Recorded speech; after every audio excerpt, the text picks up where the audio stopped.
আসসালামু আলাইকুম। আমাদের সমাজে ধর্ষণের ফলে যে সকল শিশুগুলো জন্ম নেয় তাদের ভরণ পোষণ এবং তাদের তত্ত্বাবধায়ক হিসেবে কে থাকবে সেগুলো কি আমরা জানি? চলুন আমরা আইন থেকে জেনে নিই।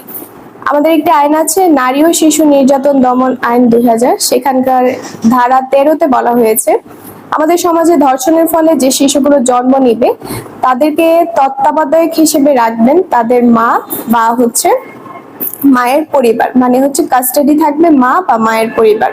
তো এখন আসছি যে ভরণ পোষণ কার থাকবে সেই ক্ষেত্রে। তো সেখানে বলা হয়েছে যে আমাদের সরকার তাদের ভরণ পোষণ নেবেন এবং সেই ক্ষেত্রে কিছু সময়সীমা বা আমাদের বয়স সীমা নির্ধারণ করা হয়েছে।